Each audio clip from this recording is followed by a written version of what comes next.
আমি তোমাকে নিতে এসেছি আমার ওখানে, কিন্তু আমি কি অপরাধ করেছি? না মরিয়ম, আমি কোনো অন্যায় করিনি। পিতা কোনোদিন সন্তানের প্রতি অন্যায় করতে পারে না। পিতা সব সময় সন্তানের মঙ্গল চায়, এবং আমি আমাদের সন্তানের মঙ্গলের জন্য সব করেছি।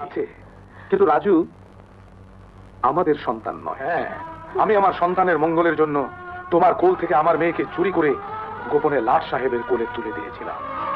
হ্যাঁ মরিয়ম, সেদিন তুমি ছেলে জন্ম দাওনি, দিয়েছিলে মেয়ে। হ্যাঁ, আর সেই মেয়ে হলো আজকের উর্মি। উর্মি তোমার। রাজু, রাজু তো লাট সাহেবের ছেলে। চালাকি করে আমি বদল করে দিয়েছিলাম, প্রতিশোধ নিয়েছি। লাট সাহেবের ছেলেকে তোমার কোলে দিয়ে আমার মেয়েকে লাট সাহেবের কোলে তুলে দিয়েছিলাম, যেন বড় হয়ে আমার মেয়ে লাট সাহেবের সব সম্পত্তির মালিক হতে। কিন্তু পারলাম না, ওই রাজুর জন্যই পারলাম না। সে লাট সাহেবকে বদলা দিয়েছিল, তাই সে ধ্বংস হয়ে গেছে, দেউলিয়া হয়ে গেছে। আর দেউলিয়া হয়ে আমার মেয়েকে নিয়ে কোথায় গেছে কেউ জানে না মরিয়ম, কেউ জানে না।